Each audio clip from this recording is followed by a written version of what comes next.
დილამშვიდობისა. საქართველოს პირველი არხია თქვენ უყურებთ გადაცემას პირადი ექიმი მარი მალაზონია ჟესტურ ენაზე თარგმანი. თქვენ გახსოვთ ადამიანზე ვსაუბრობთ და ადამიანთან დაკავშირებულ პრობლემებს. როდესაც ჩვენ ერთმანეთს ვაგებინებთ საკუთარ წუხილს, რასაკვირველია ამისთვის სიტყვებს ვიშველიებთ. მაგრამ ორგანიზმი ძალიან ხშირად საკუთარ პრობლემას ტკივილით გვატყობინებს და ამიტომ ტკივილის მართვა თანამედროვე სამედიცინო ამოცანათა შორის ერთ-ერთი ყველაზე მნიშვნელოვანი გახლავთ. უამრავი საშუალება შეიძლება გავიხსენოთ, რასაც იყენებს თანამედროვე ადამიანი ტკივილის მართვისთვის, მაგრამ მეცნიერებმა გადაწყვიტეს შეეფასებინათ, არის თუ არა ტკივილის მართვაში გარკვეული რისკები, რომელიც ადამიანს დამოკიდებულების სახით მოუბრუნდება. კერძოდ, ბრიტანულმა გამოცემამ, რომელიც ანესთეზიის პრობლემებს სწავლობს, გამოაქვეყნა ახალი მასალა, მეტაანალიზი, უამრავი კვლევა შეისწავლეს და მხოლოდ ამ კვლევების შედეგების შესაბამისად ჩამოყალიბდა დასკვნა, რომელიც უნდა დღეს გაგიზიაროთ. კერძოდ, 6164 კვლევა იყო შესწავლილი. კერძოდ, მეცნიერებმა შეაფასეს 12 კვლევა და 6100-ზე მეტი პუბლიკაცია, რომელშიც 310,000-ზე მეტი პირი მონაწილეობდა.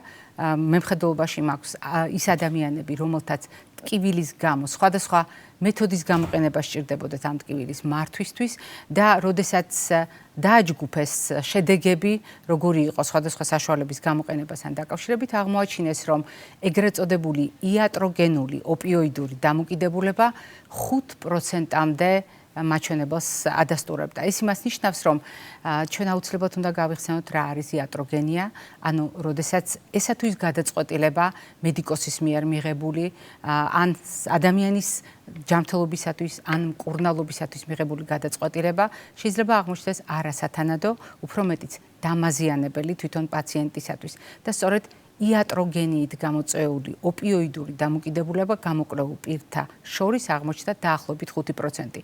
რასაკვირველია, ეს არ არის აბსოლუტური და ერთადერთი რიცხვი და რომ ამ მიმართულებით მეცნიერთა კვლევა გრძელდება და მონაცემთა შეჯერებაც რასაკვირველია გაგრძელდება, თუმცა ჩავთვალეთ, რომ ეს ძალიან მნიშვნელოვანი საკითხია და რომ ამაზე ნამდვილად ღირს ჩვენს გადაცემაში მსჯელობა.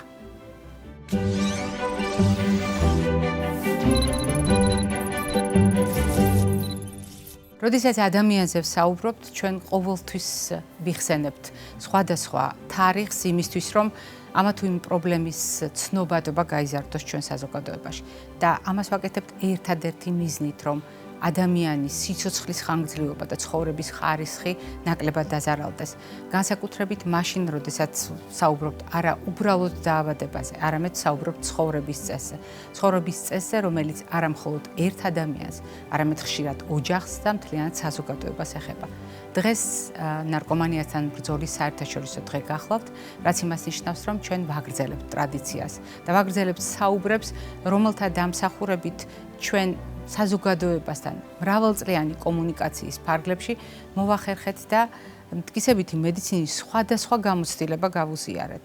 მაგრამ დღევანდელი ჩვენი საუბარი იქნება სრულიად განსხვავებული.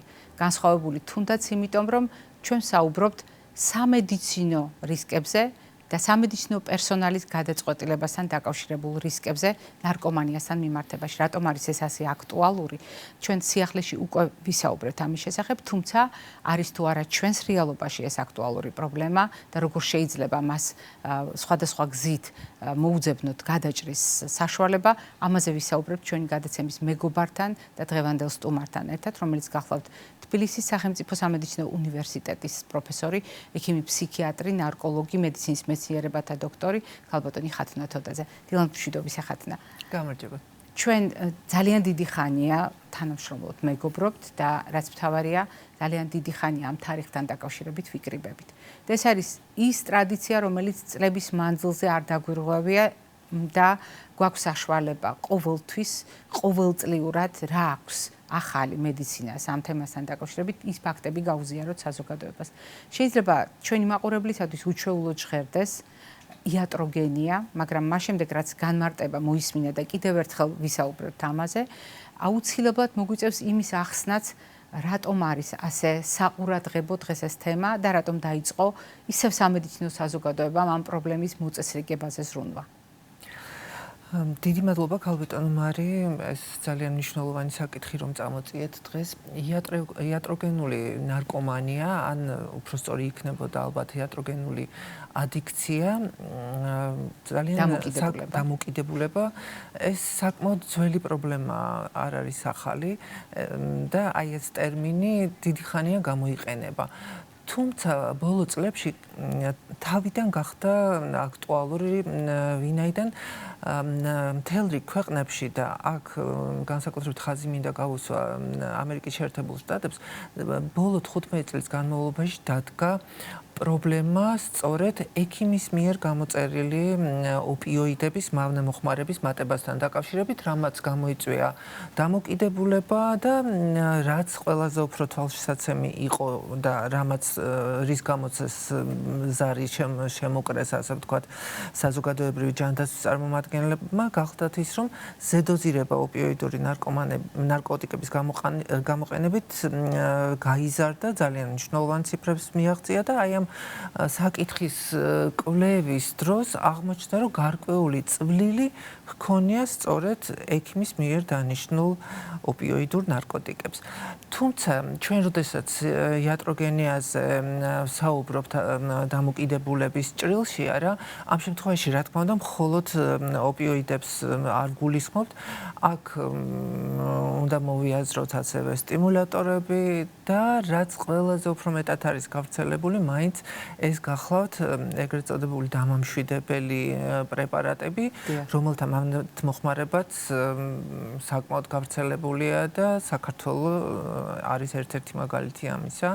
მიუხედავად იმისა, რომ სახელმწიფო ცდილობს გარკვეულწილად შეზღუდოს რეგულაციების მეშვეობით, ხო, აი ეს გავრცელებადია, მათ შორის ექიმის მიერ აი ამ პრეპარატების გამოწერა ძალიან გამკაცრებულია, მათი გაცემა პაციენტზე საკმაოდ გამკაცრებულია, რაც ერთის მხრივ პრობლემაა ხოლმე იმ ადამიანებისთვის, ვისაც ეს საჭიროება რეალურად, მაგრამ ეს არის გარკვეული პრევენციული ღონისძიება, რომელიც ჩემის აზრით ამ ეტაპზე აუცილებელია.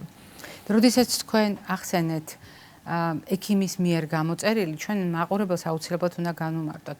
ეს არ არის ექიმის მიერ ბოროტი განზრახვით გამოწერილი და იმისთვის, რომ ადამიანი ნარკომანად აქციოს. ეს არის კონკრეტული საჭიროებიდან გამომდინარე, იგივე ეს შეიძლება იყოს შფოთვითი აშლილობა და ეს შეიძლება იყოს მძიმე ონკოლოგიური დიაგნოზი, როდესაც ტკივილის მართვისთვის ძალიან სერიოზული გადაწყვეტილებაა მისაღები, როგორ შეიძლება ადამიანის ცხოვრების ხარისხის შენარჩუნება და ზოგიერთ შემთხვევაში გაუარესებისაგან თავდაცვა. ზოგჯერ იმასაც ახერხებენ ჩვენი კოლეგები, რომ გაუმჯობესდეს კიდეც ადამიანის ცხოვრების ხარისხი. აი ასეთ შემთხვევაში სად არის ოქროს შუალედი? ერთი მხრივ ადამიანი, რომელსაც აქვს ამის საჭიროება, იგივე ონკოლოგიური პაციენტი, რომელსაც ტკივილის დაძლევისთვის გამოუწერს ექიმი ამ საშუალებას. ან შფოთვითი აშლილობა, რომლის გამოც ადამიანი სოციალიზაციას ვერ ახერხებს, ქუჩაში არ გადის და ასე შემდეგ. მაგრამ არის თუ არა აქ გასათვალისწინებელი სიფრთხილე და სად არის რისკები, რა შემთხვევაში დგება დამოკიდებულების რისკი, იმიტომ რომ ერთხელ მოხმარებით, ერთხელ დანიშნით ასეთი დამოკიდებულება ხომ არ ყალიბდება. ამიტომ მოდით აი ამ წახნაგიდანაც შევხედოთ საკითხს. კი ბატონო, ეს ძალიან კომპლექსური თემაა, როგორც წესი, ბევრ ფაქტორზეა ხოლმე დამოკიდებული. ჩვენ აპრიორი ჩავთვალოთ, რომ ამ შემთხვევაში ექიმის კომპეტენციაზე ჩვენ ეჭვი არ გვეპარება და სწორედ არის ეს მედიკამენტები გამოწერილი და რატომ გამოიწერება ახლა ეს პრეპარატები, რომელიც თქვათ იწვევს დამოკიდებულებას, არა? იმიტომ რომ არის ისეთი შემთხვევები, როდესაც მათი მართვა სხვა მედიკამენტებით შეუძლებელია და როგორც უკანასკნელი, ვთქვათ, საშუალება გამოიყენება უკვე ძლიერი ფსიქოტროპული და ნარკოტიკული ნივთიერებები. ამის ყველაზე ნათელი მაგალითი არის ტკივილის მართვა, თუნდაც ონკოლოგიურ პაციენტებში ან სხვა დაავადებების დროს, როდესაც ტკივილის ინტენსივობა ძალიან მაღალია. აი ამ შემთხვევაში, არა, ექიმები რა თქმა უნდა იწყებენ შედარებით უსაფრთხო მედიკამენტებიდან, მაგრამ იმისთვის რომ მოახდინონ აი ამ ძალიან უსიამოვნო ხო ტკივილი ერთ-ერთი ყველაზე უფრო უსიამოვნო შეგრძნება არა, აი ამ სიმპტომის კუპირება ზოგჯერ და ხშირად ზოგიერთი ნოზოლოგიის დროს მიდიან ნარკოტიკულ საშუალებებამდე.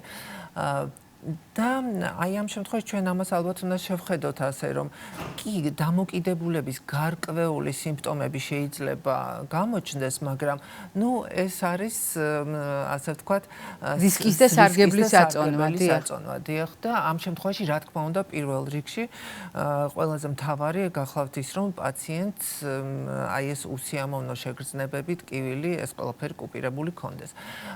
და მისი სიცოცხლის ხარისხი გაუმჯობესდეს. არა, თუმცა აი ესეთ შემთხვევაში არსებობს მთელი რიგი პროტოკოლებისა, რომლებიც გვასწავლის ჩვენ ექიმებს თუ როგორ უნდა დავნიშნოთ ეს მედიკამენტები იმისთვის, რომ არ გამოიწვიოს ამან დამოკიდებულება. ეხლა აქ გვაქვს ხოლმე ესეთი განსხვავებული მდგომარეობები, როდესაც ეს არის ფიზიკური საჭიროების გამო არა, რაღაც დაავადების გამო გამოწერილი, ვთქვათ, იგივე ოპიოიდები. ამ შემთხვევაში უფრო იშვიათად ვითარდება და ფორმირდება ფსიქოლოგიური დამოკიდებულება. ანუ პირველ პლანზე აქ წამოიწევს ხოლმე ტკივილის გაყუჩების საჭიროება და აი ეს მექანიზმი მუშაობს და მაინც შედარებით ნაკლები არის ეიფორიის გამოწვევის, ასე ვთქვათ, მოთხოვნილება, რისკები და შემდგომში აი ამ მოთხოვნილების ჩამოყალიბება, რაც მოსდევს ხოლმე თავისთავად აი ამ ნარკოტიკებს. ამ დროს ძალიან დიდი მნიშვნელობა აქვს იმას, რომ პაციენტი იყოს გამუდმებით ექიმის მონიტორინგის ქვეშ. ზოგიერთ შემთხვევაში შესაძლებელია საჭირო გახდეს, ვთქვათ, ფსიქოლოგის, სოციალური მუშაკი, რომლებიც ასევე დაეხმარებიან აი ამ საკითხის მართვაში. იმიტომ რომ ძალიან მნიშვნელოვანია ზუსტად დადგინდეს ის დოზები, რომელიც ესაჭიროება პაციენტს იმისთვის, რომ მოხდეს ტკივილის მოხსნა და არ გადავიდეს და არ ჩამოყალიბდეს დამოკიდებულება და ნაკლებად იყოს გამოწვეული აი ეს ეიფორია, რომელიც არის ხოლმე ხშირად შემდგომში დამოკიდებულების გამოწვევის, ასე ვთქვათ, პროვოკატორი. დიახ. იგივე საკითხი დგება, როდესაც ჩვენ საუბრობთ ხოლმე შფოთაზე, დეპრესიაზე და ასე შემდეგ, სადაც არც თუ ისე იშვიათად ინიშნება ხოლმე შფოთვის საწინააღმდეგო საშუალებები. აქ უფრო მეტად შესაძლოა, რომ ვმართოთ ექიმებმა, იმიტომ რომ სპექტრი მედიკამენტებისა გაცილებით უფრო ფართოა და შეგვიძლია მაინც შევარჩიოთ ისეთი მედიკამენტები, რომლებსაც ნაკლებად აქვთ დამოკიდებულების გამოწვევის უნარი და შეგვიძლია ვთქვათ ხანგრძლივი პერიოდის განმავლობაში, მათ შორის თვეობით დავუნიშნოთ პაციენტს და ეს არ გამოიწვევს აი იმ ტიპის დამოკიდებულებას, რასაც ჩვენ ვეძახით ხოლმე ადიქციას, არა. თუმცა არის მედიკამენტები, რომლებიც ზოგიერთ შემთხვევაში, ვთქვათ, იგივე ბენზოდიაზეპინური საშუალებები, ბარბიტურები, რომლებიც უნდა მივცეთ პაციენტს, მაგრამ აი ამის გზამკვლევები გვაქვს ექიმებს და ყველამ ვიცით თუ რა პერიოდით შეგვიძლია და გვაქვს უფლება რომ გამოუწევთ პაციენტს რა ხანგრძლივობით, რათა არ გამოვიწვიოთ შემდგომში უკვე მიჩვევა, დამოკიდებულება, ტოლერანტობის მატება, აღკვეთის მდგომარეობა და რაც ძალიან მნიშვნელოვანია, ზოგიერთი აი ასეთი ნივთიერებების მიცემის თუნდაც სამედიცინო მიზნით მიცემის შემთხვევაში თავიდან ავიცილოთ ძალიან მავნე შედეგები, მათ შორის ფატალური შედეგები, ვინაიდან იგივე ოპიოიდების, იგივე ვთქვათ, დამამშვიდებლების დიდი დოზით მიღებამ, განსაკუთრებით სხვა ნივთიერებებთან კომბინაციაში შესაძლოა გამოიწვიოს ზედოზირება და სამწუხაროდ ხანდახან შესაძლოა გამოიწვიოს ლეტალური ზედოზირება. ვიდრე დავასრულებთ საუბარს, ერთი მნიშვნელოვანი კითხვა იბადება. თუ სამედიცინო გადაწყვეტილებების მიღების პროცესში ჩვენ ვირჩევთ კონკრეტულ საშუალებას იმისთვის, რომ ადამიანის ცხოვრების ხარისხი შევინარჩუნოთ და შესაბამისად მართოთ მისი ტკივილი და ამ საშუალებას შეუძლია თავის მხრივ გამოიწვიოს დამოკიდებულება, მაშინ იბადება კითხვა, ხომ არის ისეთი მდგომარეობები, როდესაც ადამიანი ძირითად დაავადებას გადალახავს, დაძლევს, მაგალითად ონკოლოგიური პრობლემები გარკვეულ ეტაპზე მიღწეულია სიმშვიდის ფაზა, რემისია, როგორც ჩვენ ამბობთ ხოლმე, ან ადამიანი განიკურნა, თუმცა აღმოჩნდა, რომ სწორედ ტკივილის მართვის პერიოდში გამოყენებული საშუალებების მიმართ გულგრილი აღარ რჩება ეს ადამიანი და რჩება დამოკიდებულება. ამ დროს დამოკიდებულების მკურნალობა, მოდით ასე ვთქვათ, ბრჭყალებში, დამოკიდებულების მართვა განსხვავდება სხვა შემთხვევაში დამოკიდებულებისგან, ანუ როდესაც სამედიცინო დანიშნულებით კი არ იყენებდა ეს ადამიანი, არამედ ნებით დაიწყო ამ საშუალებების გამოყენება და მეორე მდგომარეობა, როდესაც დიახ, სამედიცინო პრობლემა დაძლეულია, თუმცა დარჩა დამოკიდებულება. როგორ მართავთ? რაიმე განსხვავებული მიდგომაა, თუ მართავთ ისე როგორც დამოკიდებულებას მართავთ ხოლმე ყველა დანარჩენ შემთხვევაში? რა თქმა უნდა, პრაქტიკულად ჩვენ ამას მართავთ მაინც როგორც დამოკიდებულებას, მართავთ კომპლექსურად, როგორც მედიკამენტების გამოყენებით, ასევე ფსიქოთერაპიის საშუალებით.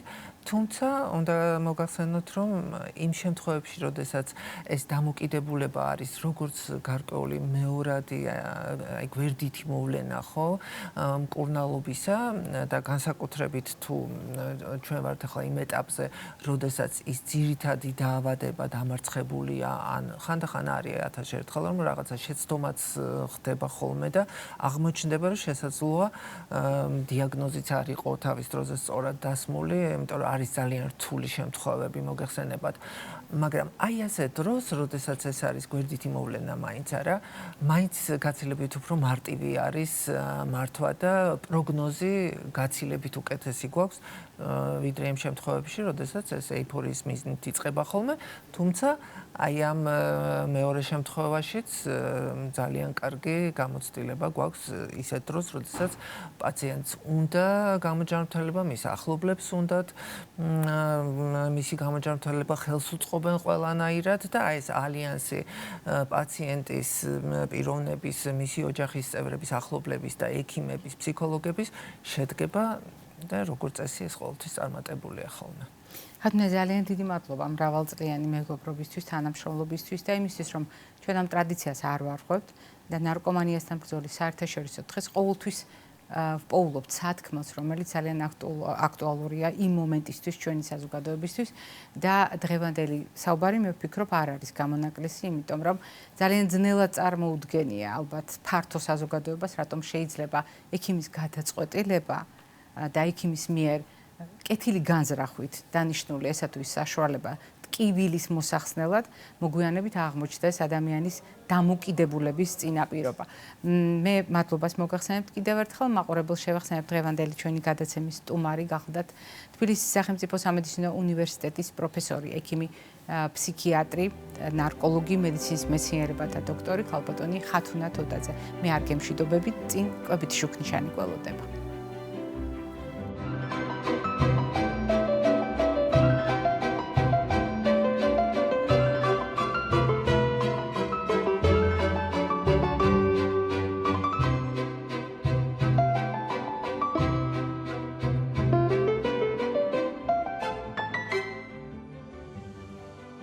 როგორ უნდა შევაფასოთ საკუთარი კვების მოდელი? ამისთვის უამრავი სამარჯვე გვაქვს და ჩვენმა ერთგულმა მაყურებელმა ძალიან კარგად იცის ამ სამარჯვების შესახებ. მაგრამ თუ ჩვენ ვაფასებთ ჩვენი კვება არის თუ არა დაბალანსებული, ამას ყველაზე კარგად თებში გვაჩვენებს და გაგახსენებთ 5 ფერის, 5 ჯგუფის პროდუქტების ყოველდღიური გამოყენება არის ყველაზე ოპტიმალური არჩევანი ჩვენი ორგანიზმისთვის. მაგრამ არის კიდევ ერთი კრიტერიუმი, რომელიც აუცილებლად უნდა გავითვალისწინოთ.